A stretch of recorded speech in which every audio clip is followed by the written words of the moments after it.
Hello everyone. Hello, Hi, Nin. ladies. Hello. How are we I- all today? Very well, Very thank very wet. you. Yes, it's very wet here, isn't it? Okay. Okay, good to see everyone today. So this is our third series number 3. Yeah. So welcome everyone. If you're joining us live, please say hi. We would love to interact with you. And if you would like to post any comments or ask any questions, please leave your message in the comments box. Or if you would like to request for us to, sort of speak to you, then you can always let us know. Okay. So look, if you want to, I just wanted to say that we have had a really good sort of week.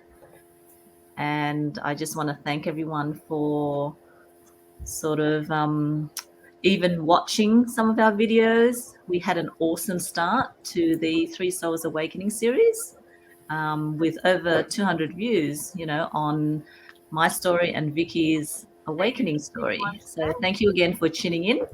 And we hope that you resonate with our stories and that it can assist you with your own life. Okay. So, okay, over to you, Vicky. Thank you, Helena. Well, today is the third episode of our 12-week series. Where Nin is our Big Vision Soul sister. She will be sharing her awakening moment.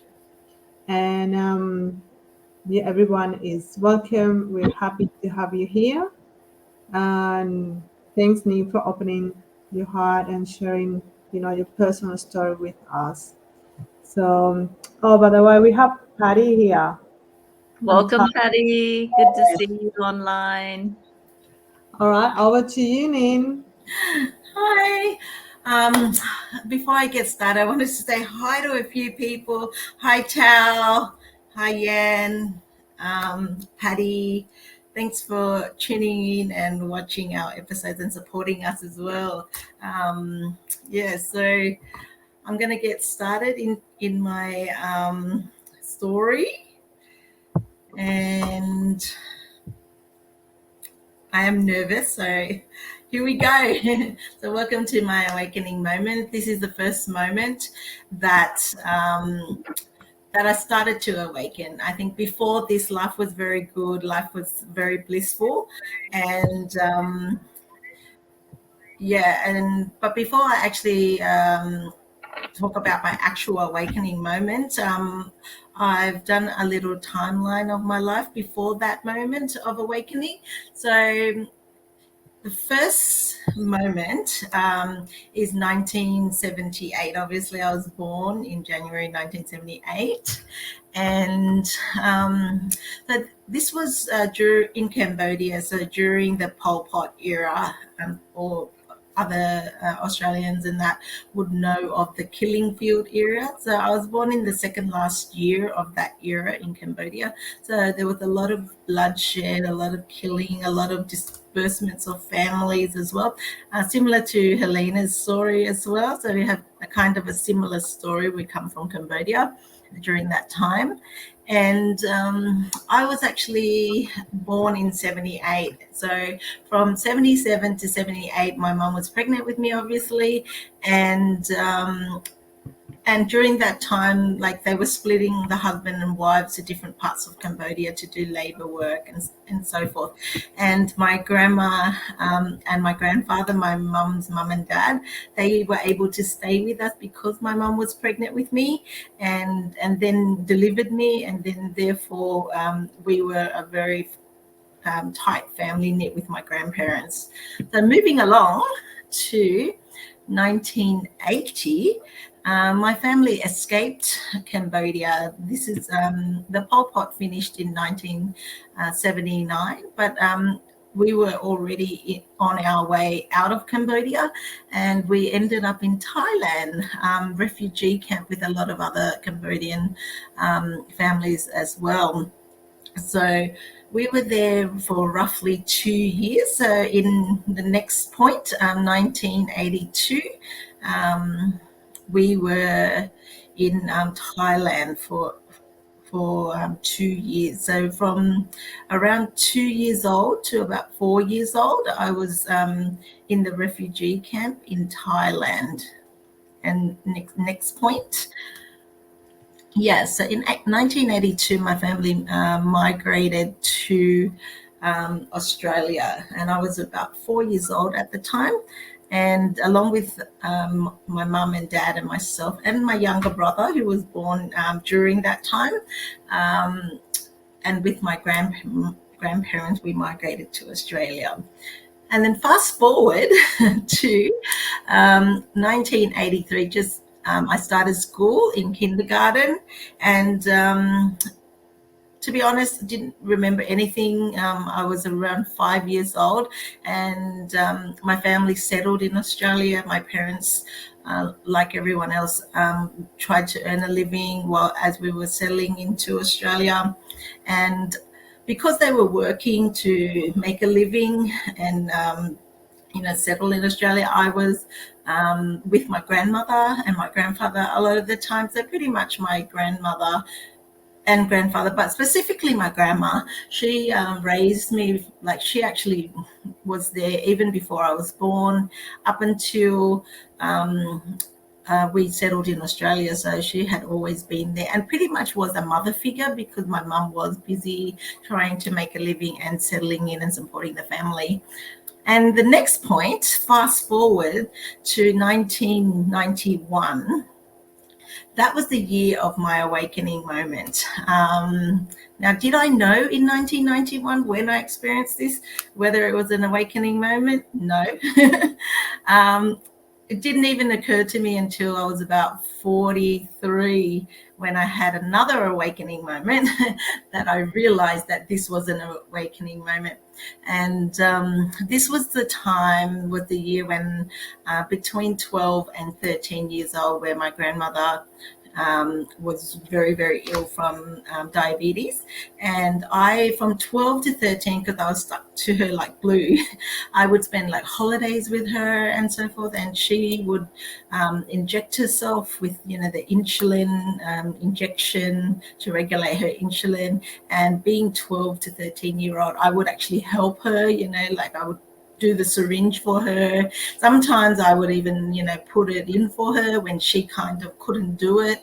And so, so my grandma was a very, very pivotal person in my life, from even before I was born up until 1991, when on the next page, my awakening moment happened. So just a little time around the time when she passed. She was really, really ill, and we had to go to Melbourne for my cousin's wedding at the time, and she was bedridden, but she loved family so much that she said that no, she wants to come all the way to Melbourne in the car drive and back, and we were there for 3 days. She was bedridden, but that's a testament of how loving she is. She just wanted to be there, for the family wedding and be with the family.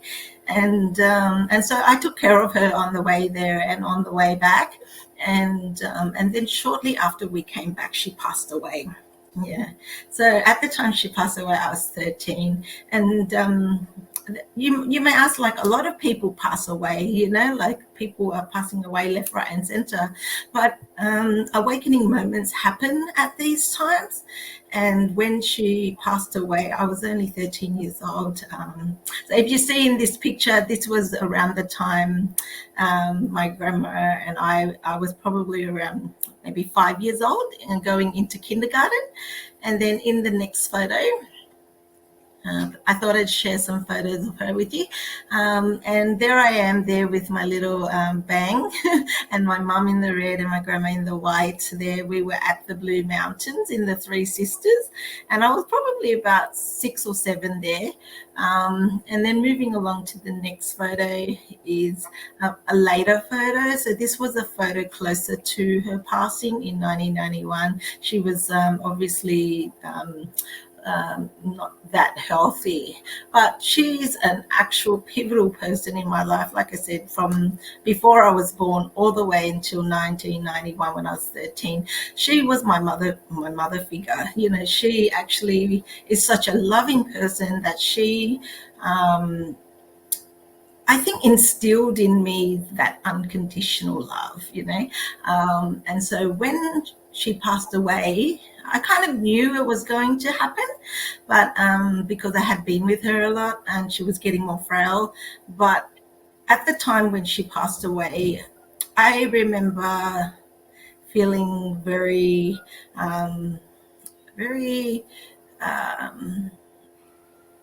emotionless, you know. Like I think I went into shock that it actually happened.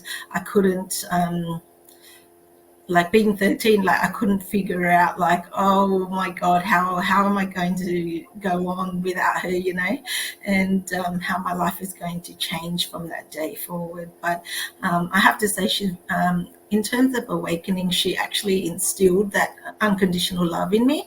And from that, from her passing onward, every single decision I made in my life, I guess it was the unconditional love was used as like a thermometer, and so I kind of measured everything against it. So I think in terms of Vicky's story, last week, you know, Vicky talked a lot about how you know, like she had a really strict childhood, a very difficult childhood, and not very loving, and so forth, and she had to break free.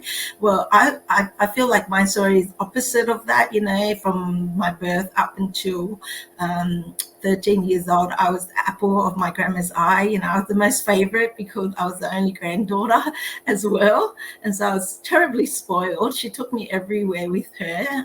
Sometimes I would stay with her for 8, 9, 10 weeks at a time, and not come home. My mum would come and pick me up and I wouldn't go home. I say, I'll come back next week. You know, that's how, you know, I guess close we were. And so when she passed away, I felt like my heart was broken for the first time, and it did left a scar on me. So in the next page, but she's very pivotal. She you know, I guess is instrumental in shaping my life up until today. I wouldn't be able to do this without her love at that time. Yes. So moving to the next page. Yeah, so when my grandma passed away, my heart was broken for the first time. It literally was broken, and that was in June 91. And so moving to the next slide. So a couple months later, I had this all of a sudden sense of I couldn't breathe, like real acute tightness in my chest. And I ran to my mum and I said, Mum, I can't breathe. My chest is so tight.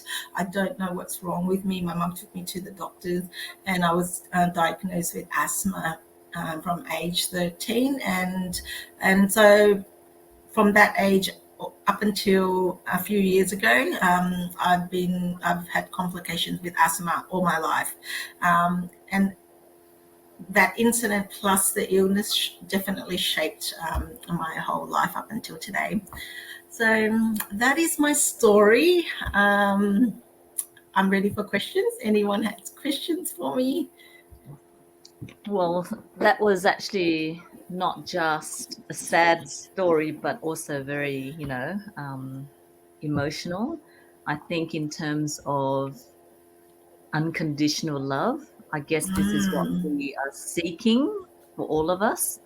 I don't think I've ever experienced unconditional love until quite later on. So thank you so much for sharing. I hope everyone who's watching that, you know, where it may resonate with you, because some of the stories that we're sharing, hopefully, you know, will resonate with you, and it will maybe bring to light, you know, what you're going through. And so, but that was really nice. So thank you, Nin, for sharing. I do have a question. Obviously, you know, listening to your story, as of from that point, from the point of awakening, how did it affect your relationship with the people around you from around then? me. Yeah. Yeah. I didn't notice it at the time. I was just going on with life, being me and thinking, that it was me. But looking back now, preparing for this live chat, I actually specifically remember that I had such high expectation, because my grandmother, like, that's all that I knew, that unconditional love for her, from her and my grandfather as well, but mostly from my grandmother. And because I had that, and I think it goes along with what Vicky was saying in her episode last week, is the importance of instilling love and affection and worthiness, and being non-judgmental, because my grandma never judged us. She just loved us unconditionally. And how powerful it is, because like Vicky said, for me, after that, I was like my relationship with my mum, for example, up until then I didn't really have like a very strong relationship with my mum, because she was never there a lot, because she was always like she would actually sometimes often go to Newcastle to work for the week and then come back on the weekend, and so after she passed away, I had to learn to build a relationship with my mom and my dad, and and stuff like that. And it was very difficult. It was like I had this such high expectation and self-worth, and that I would measure their love against this unconditional love. Yeah, and obviously it's unconditional. So it was just very hard for people around me to live up to that. And mind you, I didn't realize I had this standard at the time. So I went through my whole life having this high standard, and I would kind of, without knowing, measure everything and everyone against this standard of unconditional love. And so it was hard for me to accept my mum's love, because I was measuring her against this unconditional love, that I knew. And one of the things that I would often say to her is, "You don't love me, I don't feel you love me." And now I realize how, I guess, awful that was for her to hear it from her daughter, because I was like measuring her love against this unconditional love that I had. And I had a lot of difficulty making friends as well. I never had a best friend, because I just never felt any, like, I just had this unconditional love instilled in me. So I never really needed a best friend, and I feel sorry for the people who wanted to be my best friend, because I just couldn't reciprocate it, you know what I mean? And so it is good. I was very stubborn, and I was very resolute in what love was, and was not. So I would the people around me would never really stack up. It was difficult, I think, in a way. So do you feel that you would be giving unconditional love to people around you now? To be honest, I think my journey up until now, I think I have been very loving, and I've been very forgiving, and I've been unconditionally loving. But I actually had to learn that no, be like, I had to learn how to set boundaries, because I was so unconditionally loving that people would take me for granted. You know what I mean? or like I would give so much of myself that my cup was empty, and not full.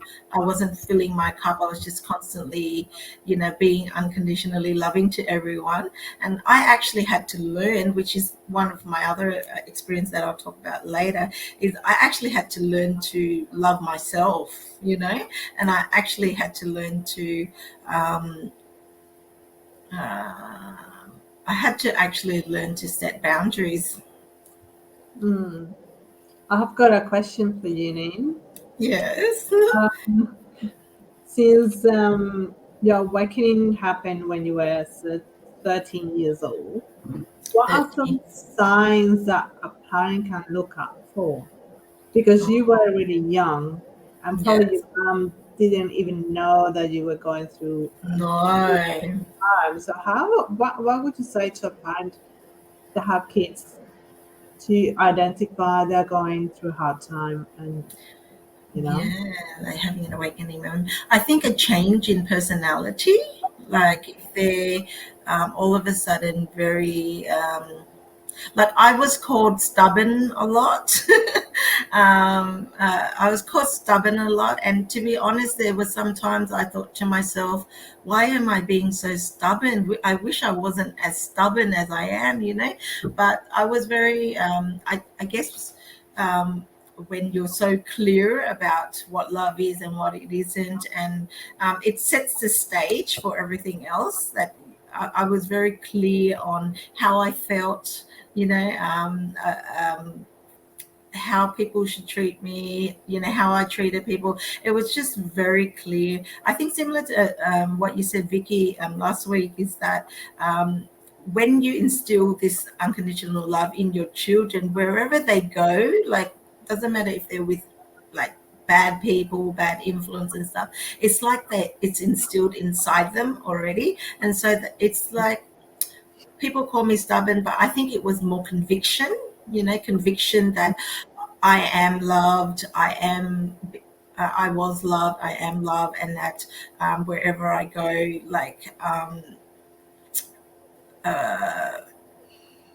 I'm sure of myself and I'm confident, and sometimes it's even borderline stubborn. So if your child is like being very stubborn and very convicted, in their opinion or in how they feel or what they want to do and stuff like that, often parents would probably feel a bit intimidated, a bit unsure, with their own filter, coming from their own filter.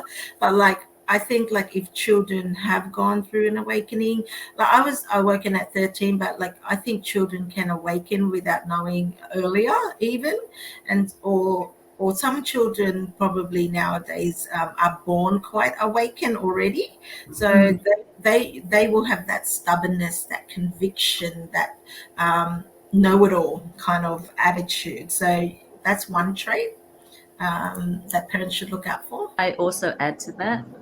I guess, as a parent, and, I'm a mother of two girls, two teenage girls, and Yeah. Nin is a mother of, two boys, 17 and 20.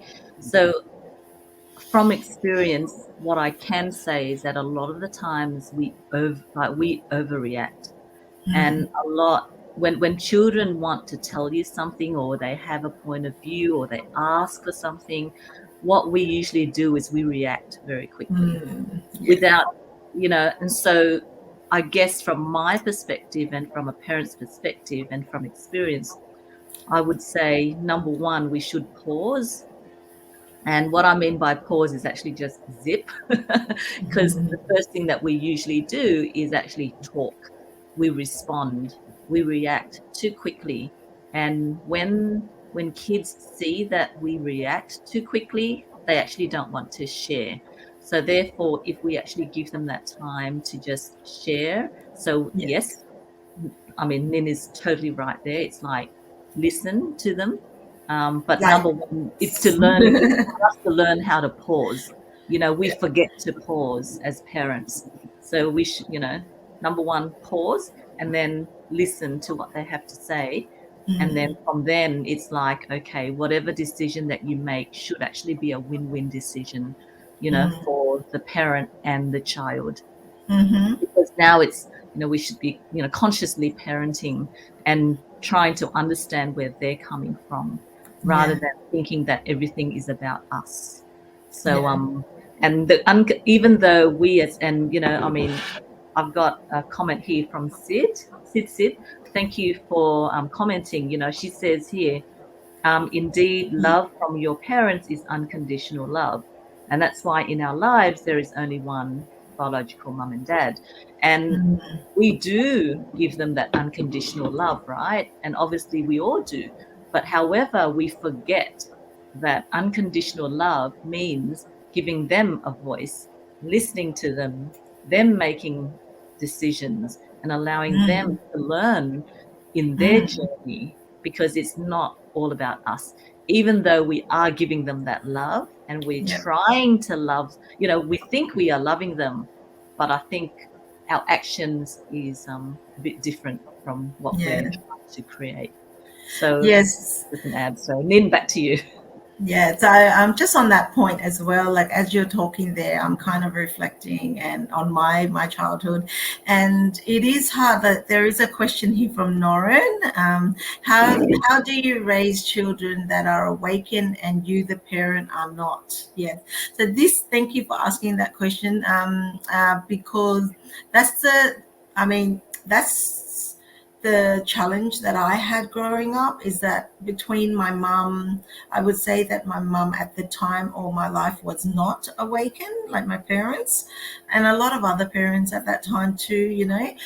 So I was one of the earlier ones to awaken, I think, in my whole family. And so I was always that odd child that thought differently from everyone else, and did things a little different from everyone else. And because I was awakening and my parents were not, uh, we were just kind of speaking a different language. Mm. So I would say, my mum would say to me, I love you, I want the best for you. I want everything perfect for you. Sometimes parents think that this, what I call 3D parenting is unconditional love, but it is not. And that's what I mean by I would measure everyone's love, including my mum and dad, based on this unconditional love that I had received and had experienced, because it was not love. Like I would always say back to her that, Mum, that is not love. The way that you love me, I don't feel loved. There's something missing. I don't, like, as a young child, I couldn't express what it was, like that was missing. Like that's how I just express it. I don't feel love. Like I know you're doing your best, but I just don't feel love from you. Because now being a mum myself, I raise my children differently from the way my mum raised me, because I am awakened. So the way that I raise my children since they were born is like another being, and like I kind of consult everything with them. I give them an opportunity to speak. I listen to them, and I actually take in what they say and what they want and what they need, and then I actually, give them what they ask for or what they need, because they know what they need. And as an awakened mum, I trust that they know what they need. So I only give them what they need and what they want, what they need. I don't actually even, I may advise, but if they make their decision, then I will honor their decision. That's probably one thing.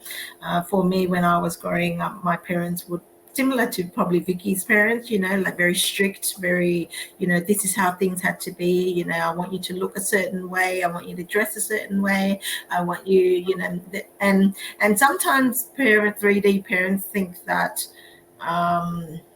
That's the best for them. yeah, think that is love. You know what Yeah. I mean? And sometimes in order for you to, wanting you to have everything perfect, there's a lot of like manipulation, a lot of, sometimes verbal abuse, sometimes physical abuse. You know what I mean? Like mixed in there, and when that's all mixed in together and control and all that stuff, it doesn't feel like love. It doesn't feel like unconditional love. So you can say, so my mum would say, but I love you, you're my child, you know,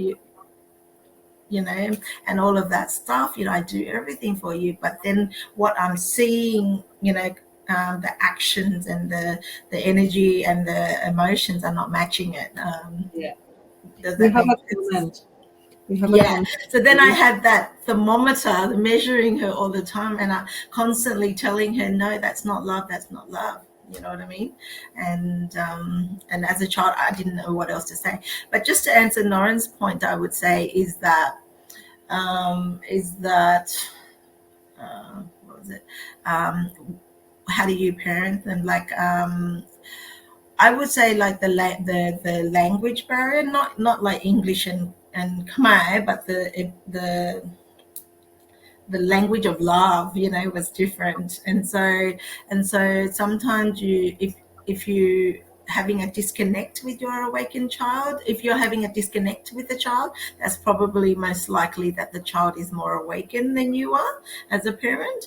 And in that instance, I would not even talk. I would just hug them, do more like non-verbal cues, like smile at them, like listen to them, give them a hug, stuff like that. Just be with them, like just being there with them, because when a child is more awakened, what happens is their energy, like they can read energy and they can sense energy. So sometimes if what you're saying is not matching the action or not matching the energy, the children will know, and they would just not communicate with you.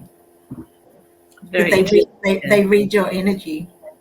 They can read really well, even though they're not aware of it. Yeah. Very interesting point, because sometimes we do get that, and it's like, sometimes the question is why don't you want to, sort of talk to us? It's like, I don't feel like talking. They don't feel like sharing. They don't feel like talking. And it's not that they don't have anything to share. It's just they understand that you're talking a different language, that that the parent's not going to understand them, that they just don't talk to you. Yeah. So if you're feeling a disconnect with your child, is probably that your child is more awakened than you are. I would like to read Nin, if you allow me. There is a comment from Sid. She says there is a stereotype that Asian parents tend to push their children too hard to be the best possible they could be, by the same time torturing kids' livelihood. What are your thoughts on this? Oh, thank you, Sid. And it's a he, by the way. Thanks, Sid. My apologies. Yes. And it's not saying that I'm blaming the parent, because the unawakened parent are just doing the best that they know how to. It's just that the children are different. They're on a different energy level than you, and so therefore there's a disconnect in the way they think, the way that the language that they speak. You feel like a bit of a disconnect. Yes, so I mean, I believe that was the experience. Like my parents settling into a new country, and just going with whatever everyone else is doing. And because everyone, it kind of became very competitive.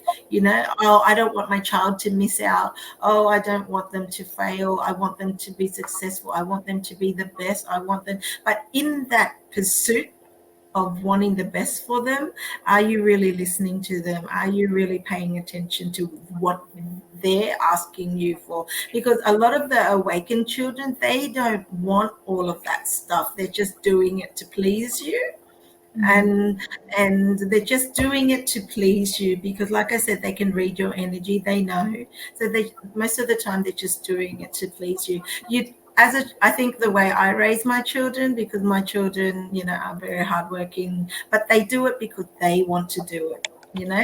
I never push them to do tutoring. I never push them to be academic. A lot of these awakened children are very highly intelligent naturally, and so you don't really need to push them. You instill in them the love of education and the love of playing sports and following their passion and following their excitement, and they would just do their best naturally, as opposed to you forcing what you think is the best onto them.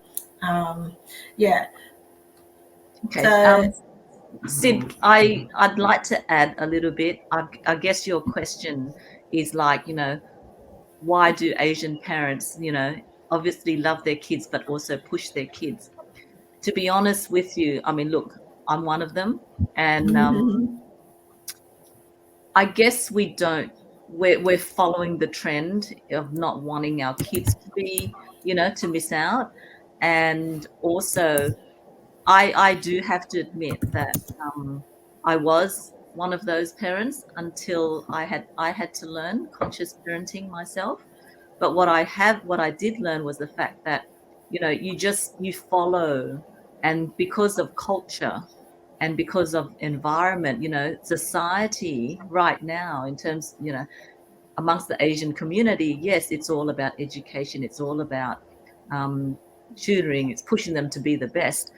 Until we become awakened, until I realized, then I understood, you see. But until we get to that point where we do awaken and we realize what's going on, parents still don't know. Parents will still feel that, they're doing what they think is the best, because through culture and through, through society and through also how they've been brought up, they wouldn't know any better. Because as as Asians, we do want to have a good education. We want our kids to be the best. That was how we were raised, you see. And then with that opportunity of giving the kids the best, we continue to do that, not necessarily being the best thing for the children. But do they know that? No, they don't. Right? Yeah. Until they're awakened, until they understand the children, because a lot of parents still don't even understand the fact that, today's kids are of a much higher energy level than we are. And they've come into this world to, they have their own purpose. They're a soul in themselves, right? They're a soul, they're a being, and they're here for their own purpose. We should be a guidance to them, not to control them. But do people realize this? That's the question. And until they realize this, they're not going to know any different. Yes.